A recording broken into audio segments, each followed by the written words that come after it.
चलिए दोस्तों, एक बार फिर से स्वागत है आपके अपने चैनल में। दोस्तों, हमारा अध्याय 4 क्वेश्चन नंबर 3 आज हम करेंगे और बहुत ही शानदार तरीके से दोस्तों। तो क्या बोला है, क्या एक ऐसी आम की बगिया बनाना संभव है जिसकी लंबाई चौड़ाई से दोगुनी है और क्षेत्रफल आपको 800 मीटर वर्ग दिया हो? यदि हाँ, तो उसकी लंबाई और चौड़ाई ज्ञात करना। दोस्तों, ये क्वेश्चन आपके सामने।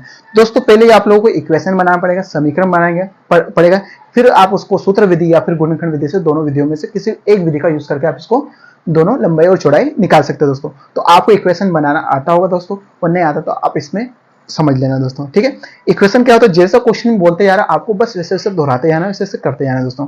और ऐसे क्वेश्चन में क्या करते हैं, जो हमें नहीं पता है उसको हम मान लेते हैं दोस्तों। क्या करते हैं, मानते हैं दोस्तों। तो देखो, उसकी लंबाई और चौड़ाई ज्ञात करिए। तो थोड़ा क्वेश्चन को हम पढ़ते हैं।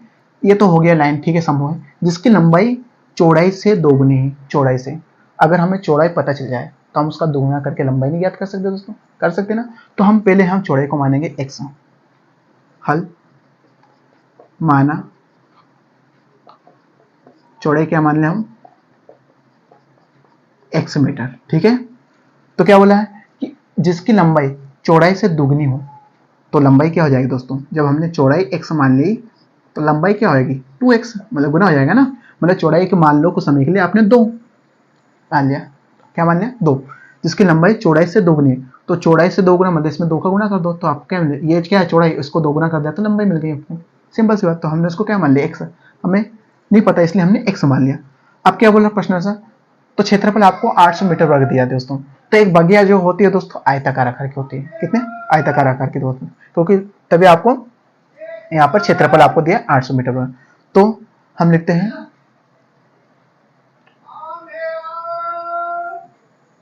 बगिया का क्षेत्रफल लिख दो, है ना। बगिया का क्षेत्रफल बराबर क्या होता है, लंबाई गुना चौड़ाई। हमने शॉर्टकट में लिख दिया, ठीक है। तो बगिया का क्षेत्रफल हमें कितना दिया है, 800 मीटर वर्ग। तो यहाँ लिख दो 800, और लंबाई क्या दी है आपको, लंबाई आपको दी है 2x, और चौड़ाई क्या दी है आपको x। जब इसका गुना होगा तो 2x स्क्वायर हो जाएगा। क्या आएगा, 2x स्क्वायर हो जाएगा, और यहाँ पर 800। तो दोस्तों जब 2 इधर आएगा तो 800 बटे 2 आएगा, और बराबर में कितना आएगा, x स्क्वायर। 2 से जब कटेगा तो कितना आएगा, 400, और बराबर x स्क्वायर। तो यहाँ x मान निकालें दोस्तों। जब x मान निकाल तो ये जो 2 है इसमें अंडर रूट में हो जाता, तो ये हो जाएगा अंडर रूट 400। और आपको पता है 400 किसका अंडर रूट है, 400 किसका अंडर रूट, 20 का। किसका है दोस्तों, 20 का। आपको ये याद रखना पड़ेगा दोस्तों, या नहीं याद है तो आप क्या करो, 400 फैक्टर निकालो। ठीक है, 2 से दोगे तो कितना आएगा, 200। 2 से दोगे कितना आएगा, 100। 2 से दोगे कितना आएगा, 50। 2 से दोगे कितना आएगा, 25। 5 से दो कितना आएगा, 25। 55 25, तो 5 से देखो 5 हम 5। तो आपको बता दूं कि इसमें 2 2 करके जोड़े बनते हैं दोस्तों। एक जोड़ा ये निकल जाएगा, एक जोड़ा ये निकल जाएगा, एक जोड़ा ये निकल जाएगा। तो एक 2 का जोड़ा निकल रहा है करने के बाहर, एक 2 का जोड़ा करने के बाहर, और एक 5 का जोड़ा करने के बाहर। तो कितना है, 4 और 4 पंजे 20, इसलिए मैंने डायरेक्ट 20 लिखा। और आपको 400 पता चले, 400 किसका अंडर रूट है, तो ये 20 का है दोस्तों। ठीक है, तो ये कितना आएगा, 20। तो हमारा क्या माना हमने, एक सब क्या माना था, चौड़ाई मानी। तो चौड़ाई कितनी आ गई, चौड़ाई आ गई हमारे, चौड़ाई बराबर 20 मीटर। और लंबाई हमने क्या मानी थी, लंबाई हमारे आगे, हमारी लंबाई क्या मानी, 2x मानी थी। तो 2 गुना x हमारा कितना है, 20, तो कितना आ गया हमारा, 40 मीटर।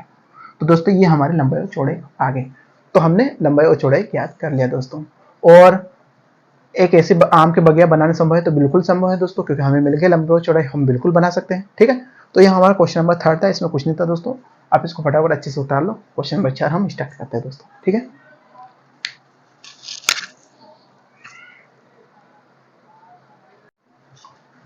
चलिए आइए दोस्तों, हम क्वेश्चन नंबर 4 स्टार्ट करते हैं। क्या लिखा है, क्या निम्न स्थिति संभव है। अगर स्थिति संभव है तो आपको बताना है, यदि है तो उनकी वर्तमान आयु ज्ञात करना है। कभी एक स्थिति जो उन्होंने नीचे दी, ये क्वेश्चन में दिया है, 2 मित्रों की आयु का योग कितना है, 20 वर्ष है। मतलब 2 मित्र हैं, जैसे मैं हूँ और एक मेरा मित्र है, मेरी उम्र मान लो 10 है तो उसकी भी 10 है, या फिर मेरे 5 तो उसकी 15 है, या फिर मेरे 15 है तो उसके 5 है। मतलब दोनों का योग कितना आना चाहिए, 20 आना चाहिए दोस्तों। तो ऐसे दो मित्र हैं जिनका योग कितना है, आयु का 20 वर्ष। 4 वर्ष पूर्व, पूर्व की बात करें तो दोस्तों पीछे जाना पड़ेगा आपको, बाद की बात करते हैं तो आपको प्लस करना पड़ता है। पूर्व मतलब माइनस, और बाद की बात करें तो पीछे। आप लोगों को ये चीज पता होनी चाहिए, पूर्व का करना हो तो माइनस, और बाद की बात होती है तो प्लस। क्वेश्चन ये दोस्तों हम कर चुके हैं बहुत सारे ऐसे क्वेश्चन। ठीक है, तो हमें प्रश्न अनुसार चलना चाहिए। माना, क्या माने कि दोनों का आयु का योग 20 वर्ष है। तो मान लो 2 मित्र हैं, उनकी आयु का योग, तो हम लिखते हैं एक मित्र को हम मान लेते हैं x वर्ष। एक मित्र की आयु, एक मित्र की आयु क्या मान लें, बराबर 100 वर्ष। तो दूसरा क्या होगा, दूसरे मित्र की आयु क्या होगी दोस्तों, जब एक की आयु 21 वर्ष है तो दूसरे की वो कितने होगी, 20 से कम होगी, है ना, 20 से उसकी आयु घटा दें तो 20 माइनस 100 हो जाएगी, है ना, वर्ष। ये कैसे निकाले दोस्तों, आपको समझना चाहिए कि जब हमने एक मित्र की आयु x मान ली तो दूसरे मित्र की आयु कैसे निकालेंगे, 20 में से टोटल में से हम घटाना पड़ेगा ना, ठीक है, समझ में आ रहा है। जैसे मान लो मेरी आयु 5 है, दूसरे मित्र की आयु कितनी होगी, तो टोटल दोनों का कितना है 20 है, तो 20 में से हम 5 घटाएंगे तभी तो हमें 15 मिला है, तभी तो बता पाएंगे कि ये 15 जो है दूसरे की आयु है। तो हमने वही चीज किया, तो एक मित्र की आयु हमने x मान लिया, तो दूसरे मित्र की आयु क्या होगी, 20 माइनस x होगी। अब क्या बोल रहे हैं कि 4 वर्ष पूर्व, पूर्व की बात करें मतलब 4 आपको माइनस करना पड़ेगा, तो 4 वर्ष पूर्व, 4 वर्ष पूर्व दोनों की आयु, दोनों की आयु मतलब हम दोनों को 4 वर्ष पूर्व ले जाएंगे। जब हम पहले मित्र को 4 वर्ष पूर्व ले जाएंगे तो क्या आएगा, पहला मित्र इसको ले जाएंगे तो 4 वर्ष, तो 4 वर्ष माइनस करना पड़ेगा, मतलब अभी 5 है तो 4 वर्ष कितना होगा, एक होगा ना, मतलब कि उसमें से 4 माइनस करेंगे वर्ष, ठीक है। और सेम ऐसा ही हम दूसरे मित्र में माइनस करेंगे तो क्या आएगा, दूसरे मित्र में माइनस करेंगे तो क्या आएगा दोस्तों, दूसरे मित्र में माइनस करेंगे तो हमारा आएगा 20 माइनस एक्स माइनस 4, तो क्या होगा 20 में से 4 आ गया तो 16 माइनस एक्स वर्ष आ जाएगा दोस्तों। ये आप लोगों का दोनों आ गए दोस्तों। अब क्या बोला है कि 4 वर्ष उनकी आयु का गुणनफल, तो 4 वर्ष पूर्व, तो 4 वर्ष पूर्व पहले मित्र का आयु हो गया एक्स माइनस 4 और दूसरे मित्र का आयु हो गया 16 माइनस एक्स, तो इनका गुणनफल 4 वर्ष पूर्व गुणनफल कितना है 48, तो हम दोनों को गुणा कर देते हैं, तो x माइनस 4 एक ही हो जाएगा और 16 माइनस एक्स एक ही हो जाएगा, बराबर दोनों के गुणनफल मतलब इन दोनों के आयु का गुना कितना है 48, तो आपने यहाँ 48 लिखना है दोस्तों। अब आपको कोष्टक को हल करना, जब हम स्टार्टिंग में किया था दोस्तों कि निम्न द्विघात समीकरण बनेंगे, तो हम 4.3 जो पढ़ रहे वो पहले 4.1 के बराबर आ गए। अब आपको ये चीज आना चाहिए, तो हम करते हैं x का गुणा 16 में क्या आएगा 16x, मतलब पहले का इन दोनों में फिर दूसरे का इन दोनों में, याद करो आप लोगों को मैंने समझाया था। फिर x का इसमें का तो माइनस एक्स स्क्वायर आएगा, फिर माइनस का 16 चौक 64 हो जाएगा, तो माइनस 16 64 हो जाएगा, है ना, और माइनस माइनस प्लस हो जाएगा तो 4x हो जाएगा बराबर 48, ठीक है। अब यहाँ इक्वेशन निकल गया है हमारा द्विघात समीकरण। देखो पहले इसको क्रम से मान लो, माइनस एक्स स्क्वायर, ठीक है। अब x वाला ये है तो 16x और 4 ऐसे 20x, ठीक है, और हमारा क्या है 64, तो माइनस 64 बराबर 48। एक काम करते हैं, हमारे कभी द्विघात समीकरण माइनस में आता है, इसको हम उधर ले जाते हैं, 48 को इधर ले आते हैं, तो जब ये उधर जाएगा तो प्लस में हो जाएगा, ये उधर जाएगा तो माइनस में हो जाएगा, ये उधर जाएगा तो प्लस में हो जाएगा, ठीक है। और क्या हो जाएगा, इधर 48 रहेगा, प्लस का प्लस ही रहेगा 48 दोस्तों, बराबर 0, प्लस का प्लस ही रहेगा ना दोस्तों, क्योंकि हम उसको ले जा रहे हैं उधर, 48 को नहीं ले रहे, तो इधर क्या बचेगा 0 बचेगा, ठीक है। तो एक्स स्क्वायर चलिए इसको हम प्लस करेंगे कितना आएगा, 8 और 4 हो जाएगा 12, 12 के 2 हासिल का 1, 6 और 4 10 और 11 कितना आएगा दोस्तों 100 और 8 और 4 12, 112 आएगा बराबर 0। अब हम क्या करेंगे, एक्स के हम मतलब ये मध्य पद को हम तोड़ेंगे, या फिर द्विघात सूत्र से इसको सोल्व कर लो, एबीसी मान निकाल के द्विघात सूत्र में रख लो, या फिर गुणनखंड विधि से हम कर लो जो हमने पर्सनली 4.2 में किया था। अब 20 को हम मतलब 112 को हम ऐसे भागों में तोड़ेंगे जिसका गुणा करने पे 20 आना चाहिए और जोड़ने घटाने पे 112 आना चाहिए दोस्तों। तो ऐसा क्या है दोस्तों, ऐसा क्या हो सकता है हम जिसका 112 ला सकते हैं दोस्तों,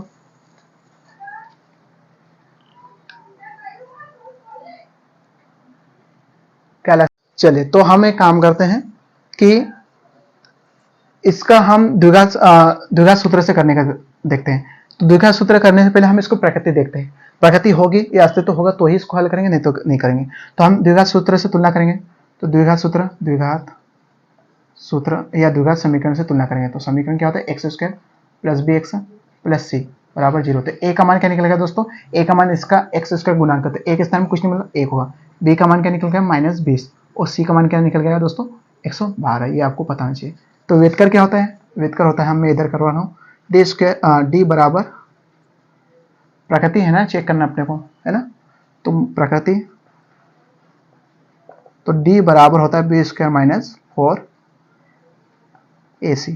तो डी का मान, बी का मान कितना है यहाँ पर -20, तो -20 का होल स्क्वायर -4 गुना ए का मान कितना निकलेगा 1 और सी का मान निकलेगा 112 दोस्तों।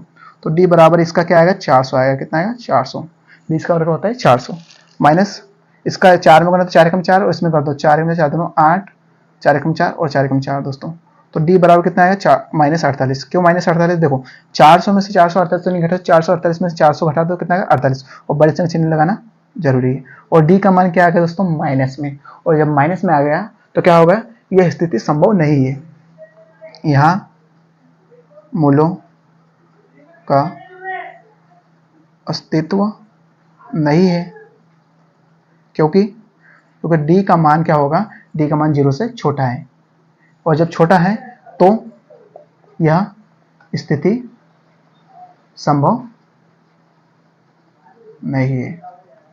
दोस्तों यहाँ से हमें पता चल गया कि ऐसी स्थिति संभव नहीं है, मतलब क्वेश्चन गलत है या फिर ऐसा हो ही नहीं सकता है दोस्तों।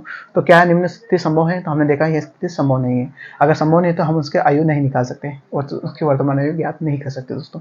तो क्वेश्चन नंबर 4 में इतना था फिलहाल। आप लोगों को वीडियो अच्छा लग रहा है तो प्लीज़ वीडियो को लाइक जरूर करके करना है दोस्तों, ठीक है। इसका लास्ट क्वेश्चन फटाफट कर लेते हैं हम।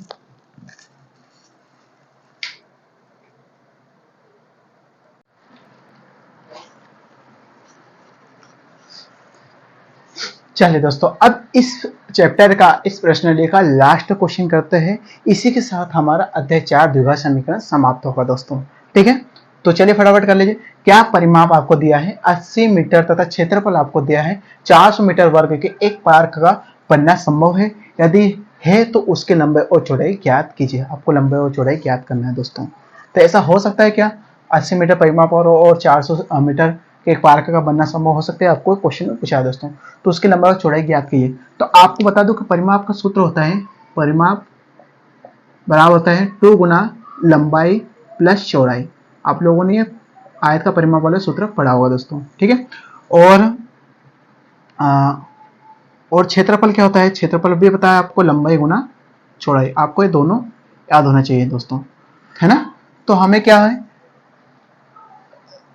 क्या परिमाप 800 मीटर तथा क्षेत्रफल 800 मीटर एक पार्क का बनना संभव है, इसकी लंबाई और चौड़ाई ज्ञात कीजिए दोस्तों। तो हल, तो हम एक काम करते हैं, लंबाई हम मान लेते हैं, माना लंबाई हम मान लेते हैं x।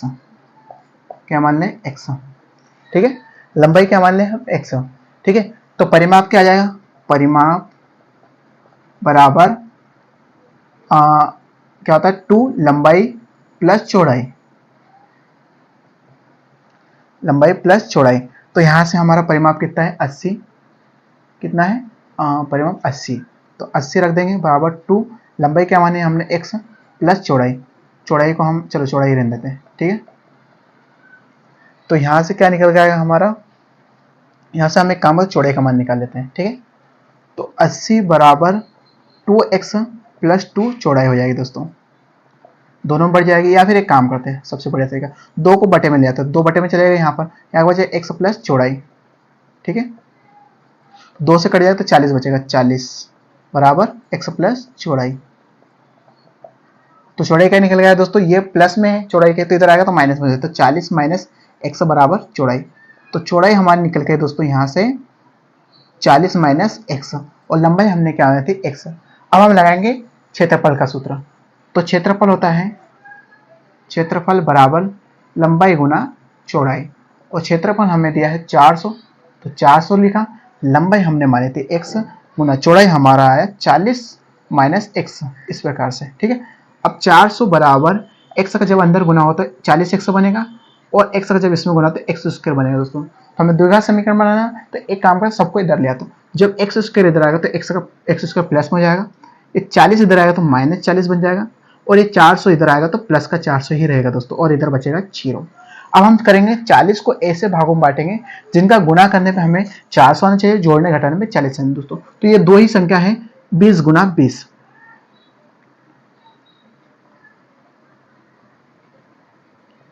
चलो ये क्या किया मैंने यहाँ पर, मतलब कि 400 को मैंने ऐसे दो भागों में बांट दिया जिसका जोड़ने और घटाने पे 40 आना चाहिए और गुणा करने पे 400।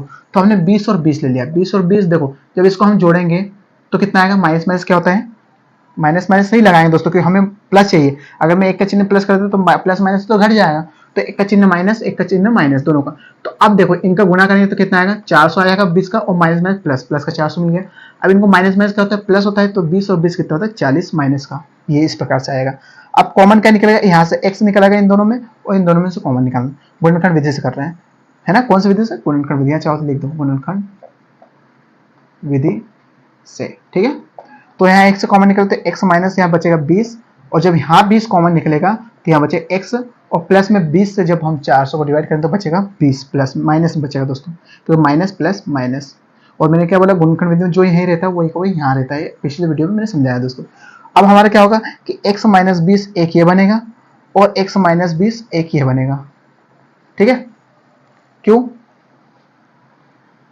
एक काम कर सकते हैं, x माइनस 20 इन दोनों में से एक ले लो, इन दोनों में से एक ले लो, और दूसरा x माइनस 20 इन दोनों में से एक ले लो, बराबर 0। अब एक बार प्लस ले लो, एक बार माइनस ले लो, है ना। तो x माइनस 20 बराबर 0 कर लो।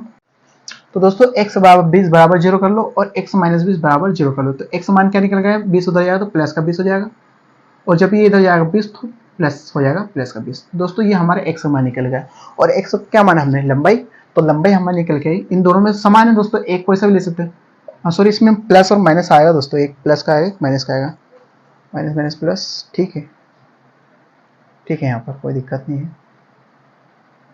माइनस में आएगा तो प्लस का भी होता तो नहीं है दोस्तों, प्लस प्लस कॉमन निकलते माइनस, सही है, ठीक है। तो इसमें लंबाई हमारी हो गई 20 मीटर, और चौड़ाई हमने क्या मानी थी, चौड़ाई हमारे क्या थी, चौड़ाई हमारा आया था, और 40 माइनस x था, तो 40 में से x घटाएंगे तो x का मान कितना है 20, तो कितना आएगा 20, और 20 मीटर। दोस्तों देखो ये चौड़ाई भी हमारी 20 है, और 20 और 20 का जब गुना करेंगे तो क्षेत्रफल हमें 400 मिलेगा, और परिमाप निकालेंगे तो 20 प्लस 20 कितना है 40, और 40 का दोगुना करेंगे तो 80 भी आ जाएगा दोस्तों। ये हमारा क्वेश्चन नंबर 5 था, और ये संभव है दोस्तों, ऐसा पार्क बनाना संभव है जिसकी लंबाई 20 हो और चौड़ाई कितनी हो 20 हो, और जिसका क्षेत्रफल कितना हो 400, और परिमाप कितना हो 80 मीटर, ठीक है। तो ये दोस्तों संभव है, इसलिए हमारा आंसर निकल के आया दोस्तों। तो लंबाई कितनी होगी 20 मीटर, और चौड़ाई कितनी होगी 20, 40 माइनस 20 के 40 माइनस 20, तो चौड़ाई हमने क्या बना था 40 में से 100, तो 40 में से 100 मतलब 20 घटाएंगे तो इतना है 20 मीटर। तो ये हो गई लंबाई, ये हो गई चौड़ाई, तो दोनों समान है दोस्तों। तो इसी के साथ हमारा प्रश्न नंबर 5 समाप्त होता है, और साथ में इसका 4.3 और इस चैप्टर का समझ बोल सकते हैं अपन समाप्त होता है दोस्तों, ठीक है। अब हम स्टार्ट करेंगे इसके बाद अध्याय 5 समांतर श्रेणी। दोस्तों समांतर श्रेणी बहुत ही शानदार टॉपिक है, और हम जब इसको पढ़ेंगे तो आपको पूरा वीडियो शुरू का देखना हो दोस्तों। तो शुरू में क्या रहेगा कि इंट्रो रहेगा, इंट्रो को आपको अच्छे से समझना रहेगा दोस्तों, ठीक है दोस्तों। मिलेंगे अगले वीडियो के साथ, तब तक के लिए जय हिंद।